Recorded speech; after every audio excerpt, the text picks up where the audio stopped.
first step in doing the hem is, if we're looking at this being our fabric, is you want to pull your selvage ends to each other and create a fold lengthways, like so. Then what I do is I take this, fold it back over, like that. Get it all nice and straight. And this is what it looks like on my table. This is the top, this is going to be the bottom. So first you have to get the fold right in order for this to work exactly. You can separate it out however you want, but this is how I do it. It's the easiest for me. All right, now that I have my fold here, I'm just going to do a basic T-tunic drawing here. So the neck is going to go like this. And since you're doing your thing, I'll mark it down here because you want to do a keyhole. Now, however wide you make this is going to be how wide your neck is times 4. However deep you make it is how deep it's going to be times 2. Right. This right here is the top of your shoulder. We don't have to do a seam there in this design. This would be where your sleeve is going to end up. If you want a long sleeve, it's going to be out here. I'll show you how to do that here in a second.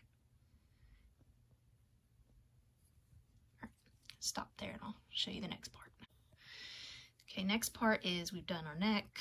We've got our sleeve kind of figured out here, how far we think it needs to be from our center of chest out.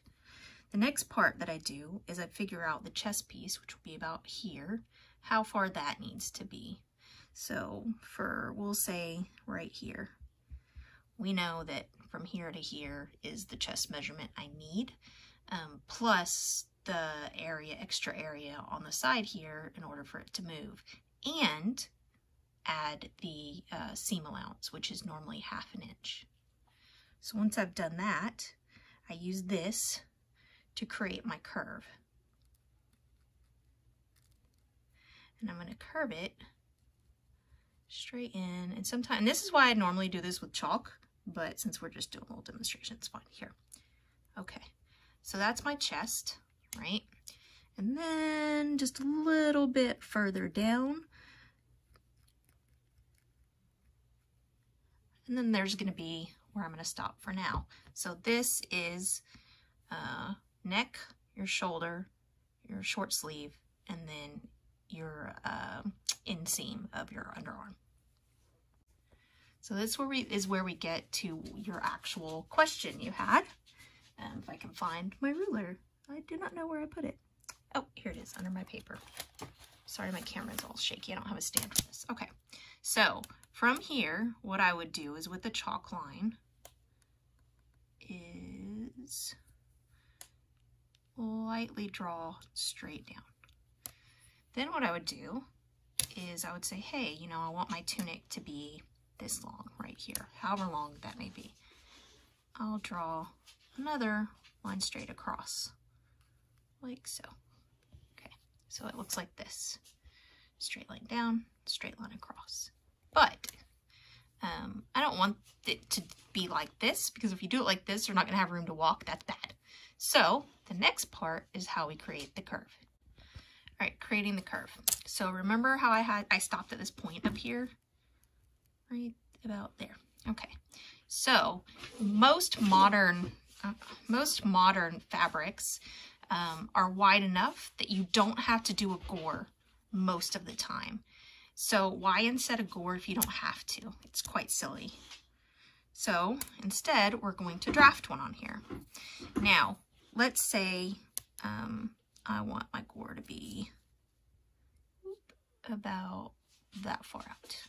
I'm going to draw a line using my ruler that far out. Now I've created a triangle, right? Here's my gore that it is. Now, the problem is that if I cut this like this, then what will happen is this piece of fabric will hang down and it'll look like this on the bottom outwards. That's bad. You don't want that. So we create a curve. Okay, creating the curve. This is where I said I make a janky protractor. So I put my ruler wherever it is up here. That is my center spot that I'm going to go off of. I put my end of my ruler, Bowser, stop. Put my end of my ruler down here at this corner, right? And then all I'm going to do is I'm going to move my ruler, the pin attached, this way on that curve, like so. I'll show you how that looks. Okay, so I drew it starting down here, and I used my ruler, I did the curve, right? Now, what I have noticed is that depending upon the angle, I'm sure there's geometry math I could do to make this perfect. I don't feel like doing all that. Most people probably don't. So instead, what I do is I will clip a little bit off of the side, not much. And then I just draw it back down. So that is what my end up design is. This is it right here. Sometimes, oops, sorry, that's better. Sometimes when I'm doing this, I'll do more of a cut into here, like so. It really depends upon the person. Each person is different, and every time I make a tunic, I don't use a pattern. I draft this every time based off of your measurements. Okay, now that I've managed to get the dogs to stop going after each other. So let's do a long sleeve add-on here, right? So if I was going to do a long sleeve add-on, usually what I would do is I would first start from here and take my ruler. There it is. And I would just draw it all the way out to the end of the fabric. Now, from here, I can determine how long I want this. More often than not, the person's arm length is going to be longer than your fabric is this way. And if that happens, then you have to add a sleeve. But we'll assume for our purposes, that's not the case, that this is perfect length, right? So that being the case, that it's perfect length, an arm does not maintain this same shape all the way down. So you have to take your wrist measurement, whatever that may be, right around, so it's ×2 here, and then you're going to take the forearm measurement, wherever that may be, and curve down to it. Let's say our forearm's here. Then our elbow measurement, and then back down into our sleeve. So our sleeve ends up looking like that. This is what a finished long sleeve tunic would look like when I drafted it. Now I'm going to cut it out so I can show you your next question. Okay, so I've got my little baby tunic cut out, but I want to show you this neck hole real quick. So you see how I have it drawn like here? You don't want to cut all the way through down on these lines. Instead, you want to cut here on all the layers, then pull this piece up and cut through it. This part right here where I have the line drawn down, you do not want to cut that. That is for later when you're doing your neck facing. Don't cut this. Just use that as a guide for later.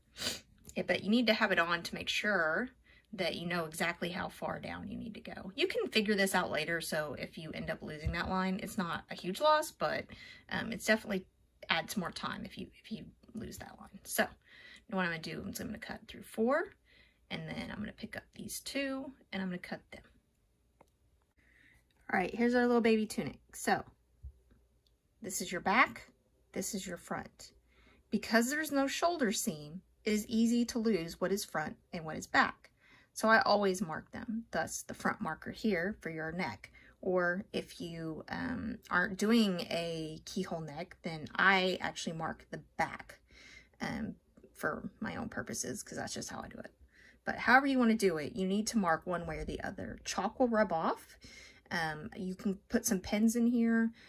One of the things I've done sometimes is, if it's a long project, is I'll actually take some thread and just do a quick little thread in the back. That way I know that's always going to be the back and I can cut it out later. So, finished tunic. Now to part 2. How do we take this and make it have a nice trim at the bottom.